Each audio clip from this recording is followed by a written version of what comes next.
Shkoha për bisedën të ndëruar shikues, do të flasim sonte me Bilall Sherifin, shefin e deputetëve të nismas. Mirë se vini, zotë Sherif.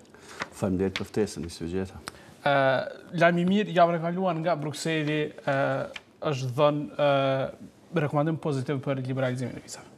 Po ajo që është pritur realisht, në fakt ka qenë një lajm i vonuar, po më mirë vonë se kur, thonë se të gjithë e dim që vonesat i lajmi ka ardhur për shkak të kushtit politik realisht, që kishte bëjë me demarkacion, dhe në momentin e plotësimit të atij kushti dhe në momentin që është konstatuar se s'pakun infrastrukturën ligjore, sa i përket luftimit të krimit të organizuar dhe korrupsionit ishin bërë përparime, është pritur që më në fund të jepet ky rekomandim, por më duhet të them që kjo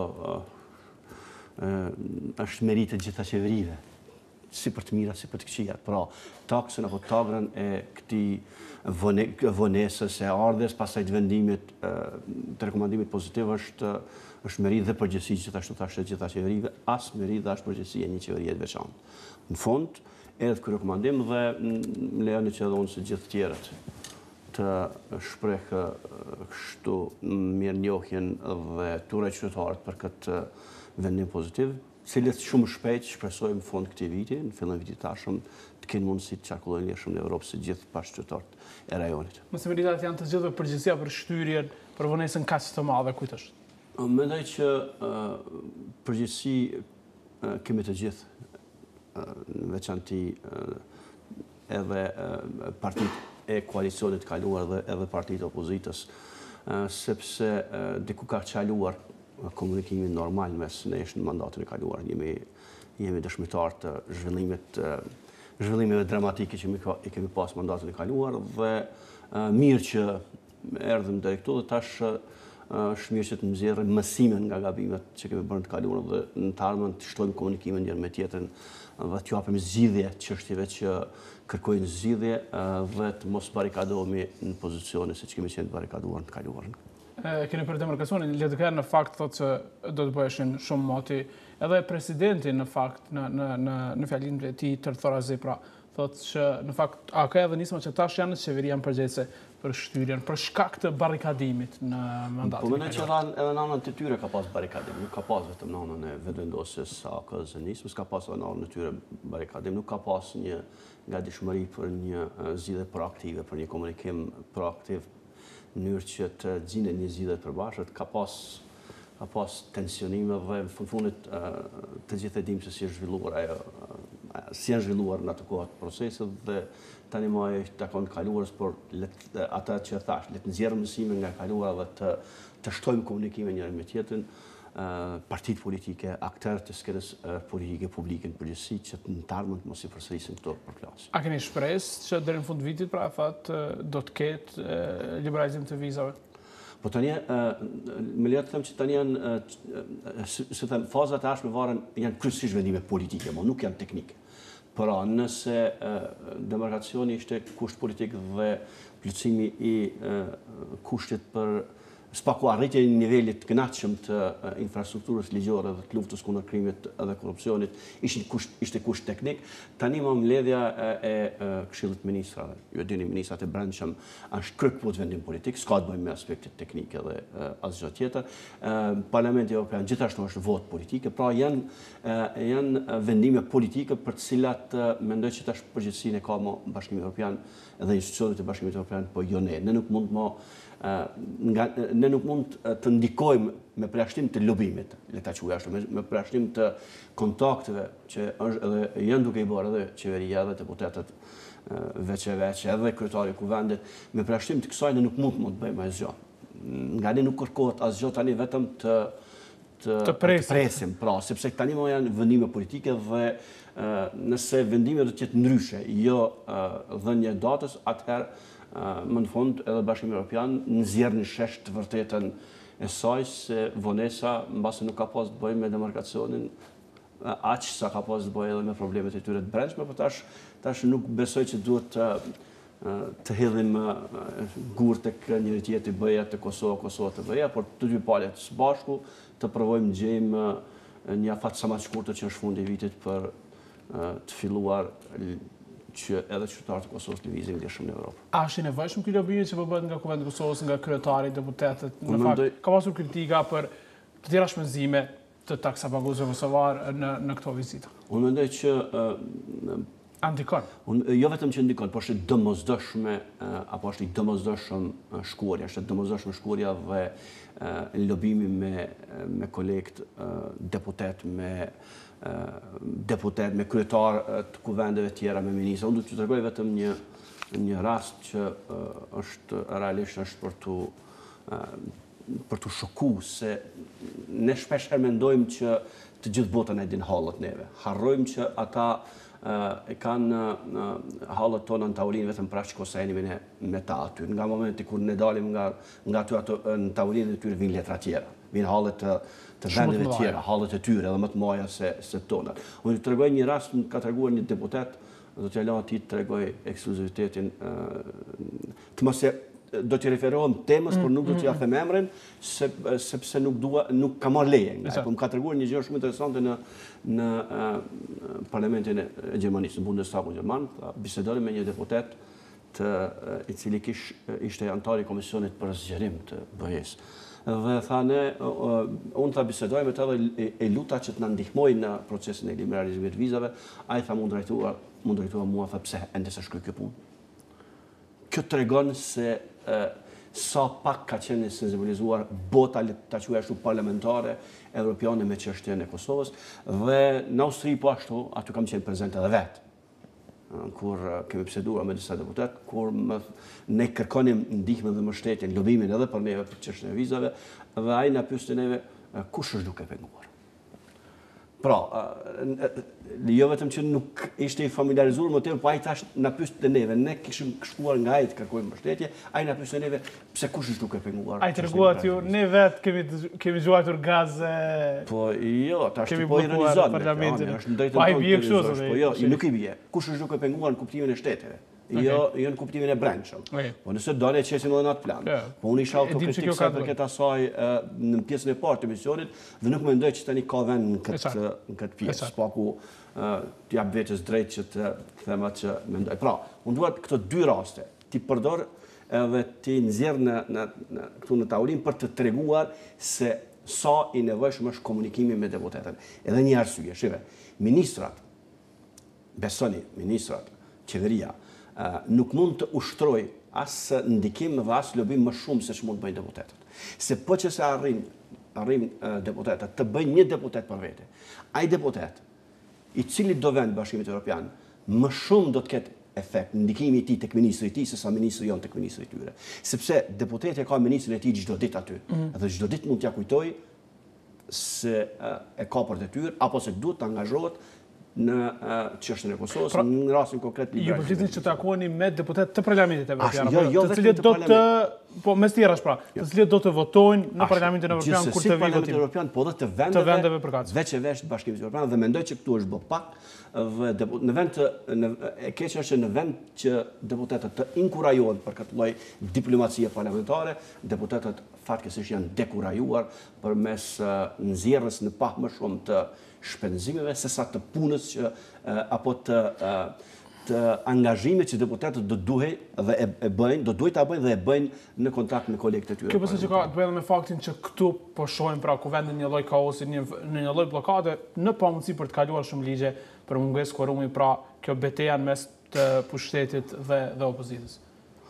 Po shëve, këtu është probleme që çdo gjë e kontekstualizojmë në luftën pozit-opozit dhe harrojmë shpesh herë, apo e ngatrojmë që kur dalim jashtë nuk ka pozit-opozit, kur dalim jashtë do të jemi të gjithë mbrojtës të interesave të Kosovës, pa marrë parasysh kush është sot pushtet dhe kush është në opozit. Unë ju referova këtyre dy rasteve për të treguar se sa pak në botën parlamentare, Parlamenti i Kosovës, deputetët e Kosovës kanë qenë prezent dhe në mungesë prezencës atje shumë pak deputet janë të familiarizuar me temën e Kosovës. Tek qeverit mund të jetë më ndryshe, mirë po problemi është që qeverit, ministrat e cili do vend, Spanjës, po më nej Gjermanisë, atë Austrisë, atë Francës, ata kanë problemet e krejt botës, nuk kanë problemet e vetëm të Kosovës, ndërsa deputetet janë pak më ndryshe. Deputetet janë më të lirë në obligime dhe më lehtë mund të animohen dhe mund të bëhen për vete në kuptimin që të bëjnë presion të qeverit e tyre, si që ishte rasti për liberalizimin e vizave, sepse sa përket integrimit të Kosovës në drejt Bashkimit Evropian, është një temë tjetër, është një rrugë më e gjatë, për cilën kemi ende punë në shtëpisë, në kuptimin edhe të miratimit ligjeve, edhe të luftës kundër krimit dhe korrupsionit. Do të flasim për kuvendin pak më vonë. Të besim tash te dialogu, pse shkoi zoti Limaj në Bruksel, në këtë delegacionin e madh? Cili ishte qëllimi i shkuarjes së tij, sepse ishte dita e njëjtë me dialogun dhe me lajmin për vizat? Shqipe, spari, unë duhet të sqaroj që nisma socialdemokrate ka mbajtur një kuvend të punës në qershor të këtij viti dhe kanë nxjerrë disa konkluzione, edhe sa i përket dialogut, edhe sa i përket mënyrës të udhëheqjes dialogut, edhe sa i përket detyrave dhe detyrimeve që dalin për kryesinë e nismës, në këtë rast edhe për kryetarin e partisë sa i përket çështjes dialogut. Pra, kuvendi ka miratuar konkluzione ku autorizon kryetarin në kryesinë që të jetë antar, pjesëtar i delegacionit të Kosovës në bisedimet tashme me Serbinë, sepse një nga pikat e rezolutës apo e konkluzionit është që dialogu si mjet për zgjidhjen e kontesteve me Serbinë është i pashmangshëm dhe pa alternativë. Dhe si i tillë, me që është si i pashmangshëm dhe pa alternativë, ka mandatuar apo ka kërkuar nga kryetari që në këtë proces, në kryesia dhe kryetari që në këtë proces nisma të jetë prezente. Pavarësisht se kush e udhëheq. Nëse më lejon tash. Kuvendi nuk është marrë me kush e udhëheq, kush nuk udhëheq. Pra në parim ka marrë të vendim.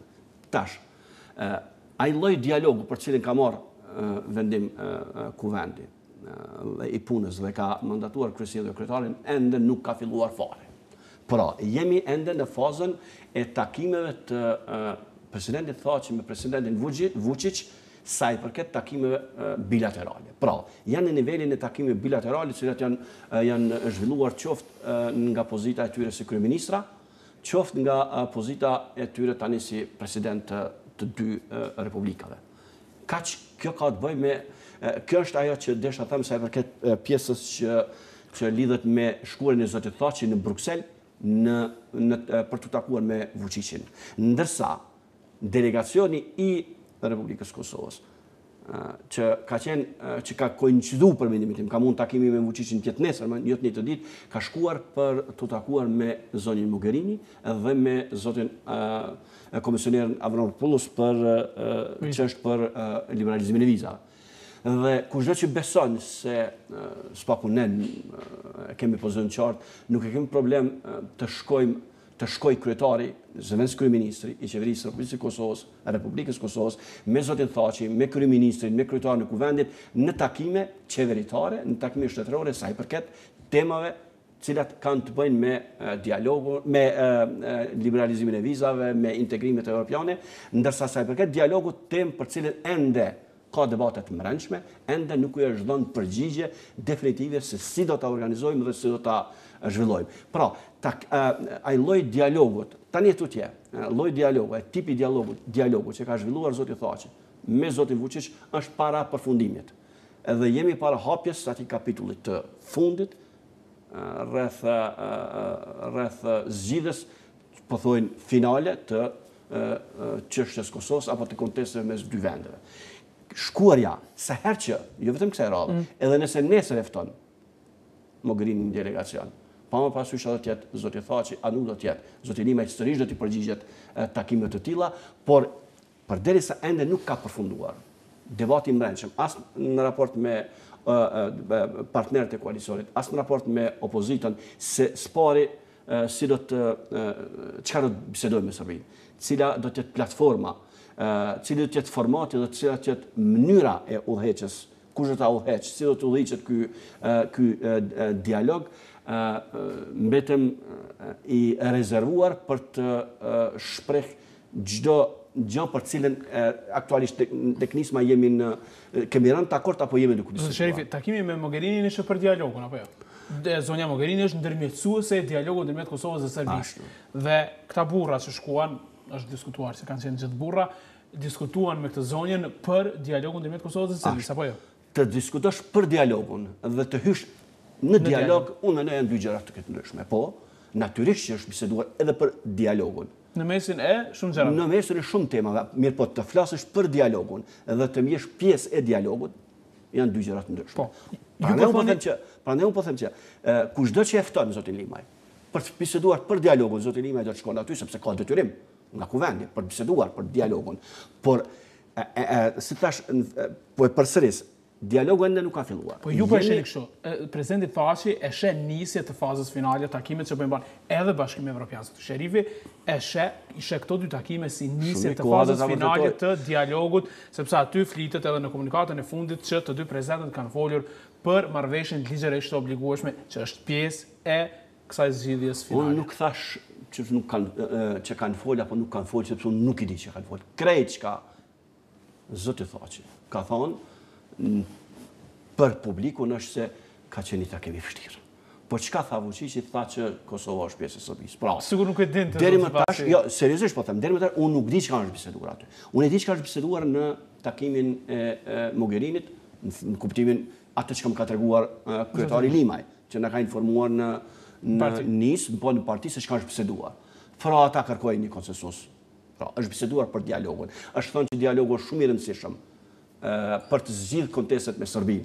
Është thënë është biseduar aty për është kërkuar nga Kosova që të kthehen në shtëpi dhe të bisedojnë me opozit në mënyrë që të gjejnë një gjuhë të përbashkët, një pajtueshmëri për të hyrë në këtë fazë tash me cila ende nuk ka filluar.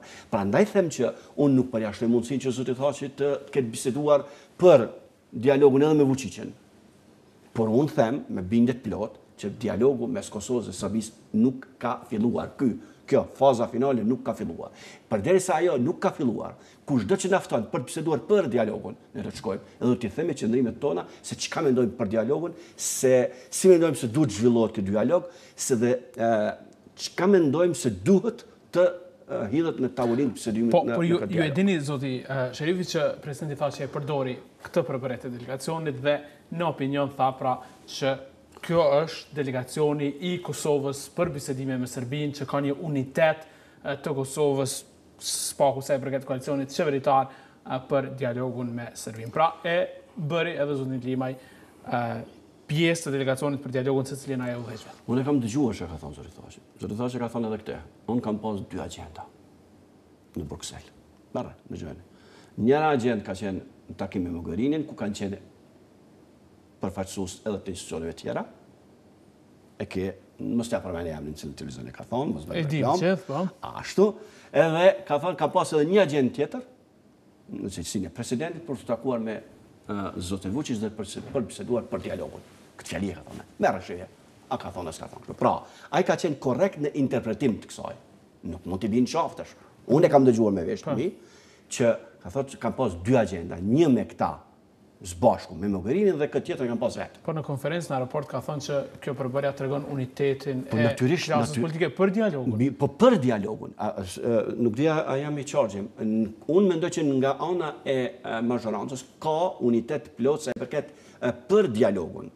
Se duhet ke dialog, se duhet ulimi të bëjmë konsensusin e sa ma gjërë që të mundur, se duhet kemi një platformë, se duhet kemi një format të takorduar, opozit për dialogun. Por unë nuk thash për dialogun dhe brenda dialogut janë 2 çështje ndryshme, edhe si faza, edhe si përmbajtje. Pati një përpjekje sot të zotit Veseli dhe sërish opozita e bojkotoi takimin në përpjekje për të krijuar këtë konsensus. Po, edhe unë nuk do të kisha nguruar, unë për ditë do të kisha ftuar opozitën. Nuk do ta kisha lënë egon time anash, po të isha në vend këtyre udhëheqësve, edhe do të kisha lutur për ditë të vinë dhe të ulim e gjejmë një konsensus përbashkët për mbajtje format për të shkuar dhe për të përballë me këtë fazë të fundit, shpresoj të jetë vërtet e fundit në dialog me Serbinë, sepse në fundit le themi që peshën e vendimeve që do të merren atje, marrëveshjet që do të arrihen marrëveshjet që do të arrihen atje, apo marrëveshja që do të arrihet atje do ta bartim jo vetëm ne, po dhe brezat e ashëm që vinë. Prandaj askush nuk e ka luksin, besoj, luksin që të qëndrojë anësh, në emër të asaj se do të jetë e vështirë, do të detyrohet delegacionit të bëjë kompromise, pra let mos jem unë aty që të mos paguajnë nesër tagrën e lëshimeve apo kompromiseve që do të bëhen. Pra, unë nuk mendoj që është rruga e duhur kjo, mendoj që në përballjen e fundit, spaku shpresoj të jetë vërtet e fundit me Sabin, të jemi gjithë së bashku dhe të gjejmë një pajtueshmëri edhe rreth thash përmbajtjes edhe rreth platformës. Pse nuk ka ende diskutim në Kuvendin e Kosovës për dialog? Po tash unë nuk duhet si them, unë mendoj që është dashur të ketë. Duke se ka hezitim nga koalicioni qeveritar. Është dashur, shpesh ne kemi thënë koalicioni vetë duhet ta sjellë temën. Pse të mos flasim? Le të flasim hapur për çdo temë. Unë nuk mund t'i detyroj ata që të vinë edhe të thonë çdo detaj për cilën kanë biseduar, por spaku në parim duhet të hapet debate. Unë shpresoj që javën e ardhshme, tani më është koha e fundit, javën e ardhshme tejtën, dhe vërtet do të debatohet edhe le të thotë kush ka për të thonë. Nuk ka zgjë të keq, në fundit prej debatit, ai që ik nga debati do të paguajë pastaj tagrën e gabimeve që mund t'i bëjnë, sepse nga debati dalin edhe ide për cilat ky koalicion ka nevojë, kjo qeveri ka nevojë, ai delegacioni i ashëm do të ketë nevojë që të merr. A prisni që ky diskutim në Kuvend të përfundojë me ndonjë platformë, pra që aty të dakordohet platforma e bisedimeve me Serbinë? Unë nuk dija do të ketë një platformë aty, por unë besoj shumë që në atë debat do të, le të themi, do të arrim që të gjitha grupet parlamentare të shpërfaqin pikpamjet tona, si e shohim dialogun. Se çka duhet të debatohet, çka nuk duhet të debatohet me Serbinë, se çka presim të arrihet nga ky proces, le ta quajmë ashtu, se ky nuk do të jetë një akt, kur të shkohet një herë në Bruksel, 2 herë dhe pastaj do të arrihet tek një marrëveshje, do të jetë një proces bukur i gjatë, prandaj në këtë seancë spaku do të kisha dëshiruar që të mos e shndrojmë në arenë gladiatorësh, por në që do të jetë ashtu. Do të jetë, po le të jetë edhe ashtu, nuk prish punë, por spaku le të jetë në funksion të hedhjes ideve, jo të akuzave reciproke për degradimin që është bërë dialogut në përgjithësi deri më tani. Jo dini që të gjithë e dimë që ka pas marrëveshje relativisht të gabuara të cilat janë arritur në këtë periudhë dhe le të jetë kjo fazë e ardhshme ajo e cila do të jetë vendimtare që marrëveshja e ardhshme finale të jetë në funksion të ruajtjes së parimeve universale, që është sovraniteti, integriteti dhe mos dilet jashtë pakosatisarit, por marrëveshja të mbetet brenda pakosatisarit. Dhe pyetja kryesore natyrisht, zotë Sherifi, është a pranon nisma presidentin Thaçi për udhëheqjes së dialogut? Nëse Kuvendi i Kosovës nesër me shumicë votash voton zotin Thaçi për president, ne edhe nëse nuk e pranojmë, apo një grup parlamentar nëse nuk e pranon, nuk ka çka bën. Por ajo që unë do të kisha, domethënë sepse ajo pastaj do të vijë mirë. Kështu funksionon demokracia. Kështu funksionon demokracia. Ajo që unë mendoj është se zoti Thaçi në cilësinë e presidentit të vendit dhe presidenca e ka vendin në dialog. Duhet të jetë prezente në dialog. Ajo që unë dhe nisma në përgjithësi është ka kërkuar vazhdimisht dhe kërkon është që të mos krijohet një grup i unitetit i cili krijohet jashtë parlamentit, sepse nëse zoti Thaçi shkon në Bruksel me përfaqësues të grupeve parlamentare dhe të partive politike pa shkuar në parlament, ai ka le të quajmë kompetenca shumë më të mëdha, sesa nëse do të mandatojë nga kuvendi një delegacion, ku pastaj do të zgjidhej një kryesues, qoftë edhe, siç kam thënë disa herë në për konferenca ku jemi mbajt, ku zoti Thaçi do të ishte kryesuesi i cili do të hapte bisedimet, dhe do të mbyllte, do të nënshkruante në cilësinë e presidentit të vendit, por i pa prerogativa të zhvillimit në negociatave tek a tek me fuqiqë. Pra, duke sigurisht keni zbutur qëndrimin. Jo, këtu kam që 2 muaj, merret shihen për konferenca, gjithkund e kemi pas, me që ai insiston, PDK insiston, kryeministri insiston që ta mbajnë le ta quaj ashtu, ta mbajnë në proces të dialogut. Për nismën nuk do të paraqiste problem që zoti Thaçi, në cilësinë e presidentit, tjetë pjesëtar, le të jetë edhe kryesues, le të filloj me që është pikë me hini histori, le të hap procesin e negociatave, pasi ta kemi një platformë, pasi ta dim se cili është roli se cilit aktor veç e veç në këtë proces të dialogut, cili do të jetë roli i LDK-s, cili do të jetë roli i PSD-s, cili do të jetë i AK-s, cili do të jetë i secilis parti që do të pranoj të jetë pjesë e dialogut, të bëjmë një rregullore të brendshme se si funksionon. Pastaj në fund, ashtu siç e ka lexuar deklaratën e pavarësisë, le ta nënshkruan edhe deklaratën e fundit për normalizimin apo njohjen reciproke të dy shteteve përkatësisht Serbisë dhe Kosovës. Pra, kjo është ai që 2 muaj që e themi në për gjithë. Para shumë muajsh keni pasur tjetër qendrim, zotë Sherifi. Ja, atë ma lexoj. E di. Me 30 prill 2018 këtu në Interaktiv. Keni thënë se zoti Thaçi i ka sill marrëveshje dëmshme Kosovës. Që nëse nuk pranon ai, po ju prap tash po thoni është mirë me dalë me hap, me mbyll dhe me shkruaj. Kam thënë që 2 muaj. Ama keni thënë që kryeministri Haradinaj do të më udhëheqë, që qeveria nuk duhet t'ia vartë presidencës. Vazhdoj të mendoj. Keni thënë nëse nuk pranon zoti Haradinaj le t'i bartet Katri Veselit, nëse nuk pranon Katri Veseli, Fatmir Limaj duhet t'i udhëheqë. Po tash po thoni se po ja lam presidentit. Pse s'po thu që 2 muaj? Po ama është ndryshim prej prillit. Para 2 muajve kanë maj. A vjen maj, nëse jemi tash. Çfarë maj? Do thotë prej prillit maj keni ndryshuar qendrimin. Apo më thon prej prillit maj jo sot. Hajt thuje. Jo, a keni ndryshuar qendrimin? Jo, hajt thuj. A keni ndryshuar qendrimin e prillit? Po më jo sot. E keni ndryshuar? Po e keni ndryshuar para një muaji. Jo, s'e ndryshuar hiç. Ai të kuptosh jam të thonë. Po kuptoj. Jo se të kuptosh jam, se të dash me një hiç. Jo për besë të dash fare me një. Shivicë qendrimi. Nëse në atë delegacion do të jetë qeveria. Në delegacion do të jetë Katri Veseli. Në delegacion ashtu do të jetë opozita. Pra, ku shet ti ndryshim? Po ju keni thënë se këtu nuk kanë me udhëheq. Kada. Jo, e di çka më thon me udhëheq. Edhe me kryesu. S'pa ku kesh binjeme të kryesosh diçka formalisht, mandat ceremonial, siç jep kushtetuta. Edhe Parlamenti i Kosovës t'ia jep atij, t'ia jep delegacionit mandatin, pastaj delegacioni të mandatoj një person, në këtë rast. Hashim Thaçi, nëse Parlamenti jep, unë nuk mund ta detyroj Parlamentin as t'jep, as mos jep, dhe ka 2 muaj që kam thënë mesi është pikë me një histori, le të jenë me një histori, ama për mbajtjen e dialogut do ta zhvilloj qeveria. Kryeministri, vazhdoj të mendoj, vazhdoj të qëndroj pranë asaj që kryeministri duhet të jetë fuqishëm, prezent në dialog. Nuk shon ndryshim qëndrimi. Ka një ndryshim prej prillit, zoti Sherifi, ka se keni thënë që nuk duhet të udhëheq, tash po thoni që qoftë formalisht duhet të udhëheq.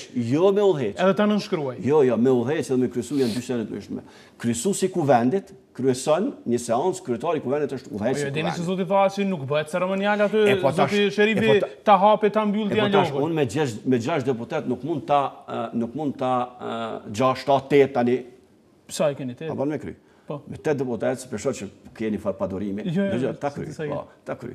8 deputet, ne nuk mund ta, le të them, nuk mund ta detyrojmë as PDK-n, as AK-n, as LDK-n për të në ardhë sipas ide, sipas vizionit tonë saj për kësaj çështje. Ajo që ne mund të bëjmë, edhe jemi duke bërë, të japim kontributin tonë sa i përket arritjes së konsensusit plot, apo në masën e 90% se plot, si nuk do të ketë, sepse në fundit nuk kemi drejt nga vendosja të kërkojmë një gjë të tilla, identitet e ka luftën kundër dialogut, vendosje jo negociata, ku ta diun, pra e ka identitet vetit dhe nuk mund të kërkosh nga të del nga identiteti. Mirë po, partit tjera, unë konsideroj që për ta ka hapësirë që të arrijmë një konsensus të përbashkët.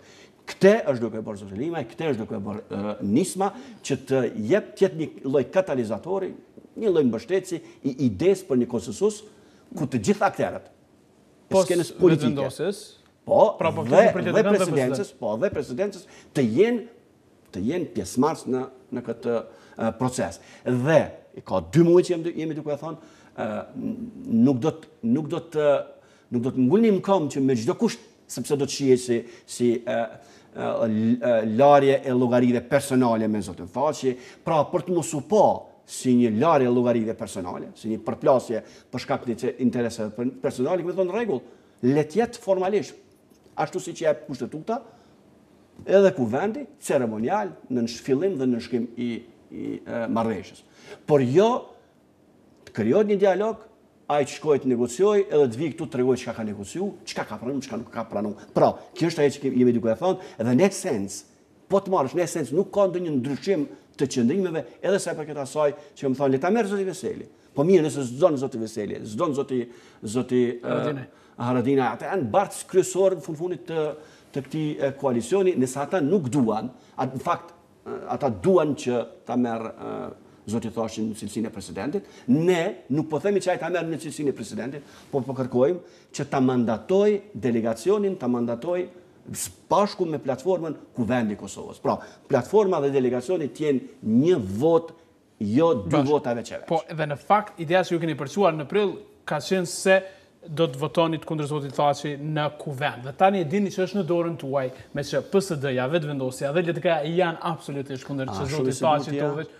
Po këto janë gjitha. Po e sigurosh. Jo, e thonë mund ta ndrojnë qëndrimin edhe ato. Po e thonë publikisht. Natyrisht ngjarjet janë duke u bërë, duke ndodhur. Jo, ngjarjet janë duke u zhvilluar me një ritëm pak më ndryshe se që zhvilluar më herët. Okej, spaku ende publikisht që gjitha thonë që janë kundër Thaçit. Edhe ne vazhdojmë mendojmë që zoti Thaçi nuk duhet të udhëheq në dialogun. Por ne mendojmë apo jemi të gatshëm të pranojmë që zoti Thaçi në cilësinë e kryesuesit, në fund, pasi të krijohet një grup i unitetit, fillim dhe fund ta ketaj për punën e rëndë, ta bëjë edhe opozita, ta bëjë edhe qeveria, ta bëjnë edhe partitë politike, apo pak a shumë një tip i grupit unitetit të vitit 2007-2008. Pak a shumë ajo, natyrisht jo duke përjashtu komplet institucionet e vendit, por duke i integruar institucionet dhe partitë politike, sepse edhe opozita në fundit është institucion. Sepse e shoh që dëgjoj fjalë duke thonë institucionet duhet të udhëheqin, institucionet duhet të kryejnë. Pra, LDK-ja unë e kuptoj që ka qëllimin që të duket institucionaliste dhe të thotë që le të vazhdojnë institucionet të kryejnë dialogun, pastaj ne në kuvend do ta themi fjalën tonë. Shife, kushdo që beson, i nderuar xhem, se njëherë do të negociohet në Bruksel. Edhe pastaj deputetët e Kuvendit Kosovës do të arrëzojnë atë marrëveshje. Edhe pastaj krejt bota edhe njëherë do të rikthehet në Bruksel të mlidhet. SBA-ja, BE-ja, Gjermania sidomos, Franca dhe këto vende. Do të mlidhen edhe njëherë do thonë hajde tash ta rishikojmë edhe njëherë këtë marrëveshje se Parlamenti i Kosovës e ka arrëzuar, është duke jetuar në iluzion. Nuk funksionon kështu. Nëse njëherë fillon çdo proces. Duhet të ratifikohet në kuvend. Nuk më kuptove xhem, ose s'po do më kuptoj. Jo, e qartë. Kushdo që beson. E qartë. Jo, nuk kuptova. Se le të shkojnë këta, Thaçi me Haradina e Veseli, ku ta di unë. Le të arrijnë marrëveshje, pastaj i tregojmë kanë bë mirë, kanë bë keq, është duke pa ëndra, me syqel. Sepse nëse shkon Thaçi, Ramushi, Fatmiri, ku ta di unë, Kadria dhe arrijnë marrëveshje. Derisa të bën 80 deputet për ta kaluar atë marrëveshje, 50 herë kanë më çuar zgjedhje, edhe s'kan më mbledh më bota edhe një herë me rishurtu. Po thonë që s'ka nevojë që marrëveshja të vinë në kuvend para se të nënshkruhet. O ka më të votu. Në kuvend. Në kuvend, nëse kjo legislaturë nuk ta voton, kanë më ta sjellë legislaturën tjetër. Pra, a duhet të miratohet në kuvend para se të nënshkruhet në Bruksel? Kjo është pyetja. Jo nuk e kam ndëgjon. Marrëveshja si marrëveshje nuk ka më të sjellë në kuvend mu kalua. Por marrëveshja ka mu arrit në Bruksel, s'pa ku parimi universal si funksionon. Pastaj ajo marrëveshje ka mu të integruar në kushtetut, ka mu të integruar në ligjet e Kosovës. Në këtë formë ka mu të kaluar në kuvend. Ti mundesh edhe marrëveshjen me qitë me votu në kuvend. Mirë pa nuk është se obligon pasaj. Ideja është pak a shumë sikur marrëveshja, le ta quash marrëveshja e Ohrit. njëherë u arrit, unë nënshkrujtën liderët e partive politike, pastaj përmes ligjeve, përmes ndryshimit të kushtetutës, edhe përmes ligjeve, ajo marrëveshje edhe pse atje zgjati 18 vite derisa në masën e 70% është realizuar, edhe atje nuk është realizuar 100%. Pra, ajo që po them unë është tash, jo nesër, jo përmes votës në kuvend, të shpresojmë se do ta përmirësojmë marrëveshjen, sepse marrëveshja nuk do të ketë hapësirë për të debatuar në kuvend. Në kuvend do të sillet për të votuar. Pra, atje ndalet e keqja, në Bruksel, nuk ndalet në kuvendin e Kosovës. Në kuvendin e Kosovës, këta deputet do të kenë në dorë draftin që do ta votojnë. Por nëse deputetët nesër do të thonë që keni arrit marrëveshje të keqe, nuk do të kenë fuqi ta ndryshojnë, këtë jam duke thënë. Pra, le të shkojmë në Bruksel, që mos e lëmë marrëveshjen e keqe. Gjithë kjo është ideja, pra, që të kemë përfaqësues, i bie edhe opozita. Ashtu edhe opozita, sepse kjo marrëveshje kërkon 80 vota. Kjo marrëveshje kërkon 80 vota. Qoftë përmes ndryshimit të kushtetutës nesër, qoftë përmes ligjeve të cilat kanë të bëjnë me përmes cilave do të zbatohet kjo marrëveshje. Është shpresa e LDK-ja, pra, si Partia Opozitare, vetëm pjesëmarrja nëse as PSD nuk vije, nëse pjesëmarrja e LDK-s si edhe partia më e madhe opozitare tash, a do ta legitimonte procesin? Unë mendoj që gjithsesi që LDK-ja do ta legitimonte, por unë konsideroj që është jashtëzakonisht e dobishme, edhe për vendin, edhe për potencialin që kanë edhe PSD-ja të jetë pjesë e procesit dialogut, dhe nëse ato dyja sbashku me partitë e koalicionit bëhen bashkë, dy partitë opozitare dhe këto, unë mendoj që mund të arrihet edhe ajo që thash, që të gjithë nga pak të lëshojnë për sa i përket formatit, në një që në përmbajtje të jemi gjithë bashkuar. Nuk është e pamundur me PDK-n, LDK-n, AK-n, Nismën dhe PSD-n, nuk është e pamundur që edhe kryesuesi ceremonial të mos ketë mundësi, apo në fakt nuk do të kishte asnjë mundësi pastaj ta dëmtoj procesin nga kjo cilësi, le ta quaj ashtu. Cilësi tjera do të jenë më të le të them fjalën më të butë, do të më shqetësonin. Okej, a e dini ju pse për çfarë kompromisit dëmshëm po flet presidenti thash? Ide nuk e kam. A ka ndonjë ide? Ide nuk e kam, nuk na ka treguar askush. Një gjë dihet që ky proces i bisedimeve, i negociatave për cilin Sigurisht Serbia ka kalkuluar gjatë këtyre viteve se do të vijë ky moment, për faktin se asaj nuk i është ngut që të ecë në drejtim të stabilizimit apo të normalizimit të marrëdhënieve me Kosovën, përderisa nuk ka pas hapjen e kapitullit 35, pra përderisa nuk ka dalë në rrugë. Apo nëse mund me analogji të them, Serbia nuk është shqetësuar për urën që duhet tash ta kalojë. Nuk është shqetësuar për gjatë këtyre viteve, ka bërë lojra për të cilat klasa politike fatkeqësisht nuk është përgjigjur me të njëjtën monedhë, kemi bërë shumë tolerime. Tash jemi në një fazë ku Serbia ka nevojë për këtë lloj të dialogut. Serbia me që ka nevojë për këtë lloj dialogut, ne nuk guxojmë mungojmë në tavolinë, sepse spaku kush mungon në fushë të lojës, rezultati i tavolinës është 3-0. Ne nuk duhet ta refuzojmë dialogun, ne duhet shkojmë në dialog, sepse mos shkuarja në dialog me automatizëm na bën neve fajtor, na bën përgjegjës, edhe nuk mund ta bllokojmë Serbinë drejt ecjes Bashkimit Evropian duke mos shkuar në dialog, por duke shkuar. Ne s'mund ta bllokojmë. Duke shkuar, jo, sepse Bashkimi Evropian është arbitri. Dhe nëse nuk shkojmë në dialog, për çfarë do arsye? Atëherë Bashkimi Evropian do të thotë nuk mund ta bllokoj Serbinë drejt në rrugën e saj drejt integrimit evropian, sepse ju nuk po pranoni fare të vini. Ne duhet të shkojmë aty dhe të nxjerrim kërkesat tona. Pastaj Serbia do të bie në siklet. Pastaj do të ketë të lashëm me Bashkimin Evropian nëse nuk i përgjigjet realitetit, siç është thënë, sepse në fundit të Kosova është shpall shtet i pavarur sovran, jo për shkak të historisë, të gjithë e dim, por për shkak të realitetit të ri të krijuar.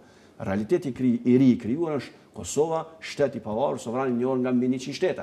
Dhe Serbia është ajo që ka kërkuar mendimin nga GND-ja, e ka marrë atë që ka dashur, edhe tash ne e kemi GND, ne kemi pak konacisare dhe duhet të shkojmë, ti mbrojmë këto arritje të cilat i kemi bërë bashkë me komunitetin ndërkombëtar, nuk i kemi bërë vetë.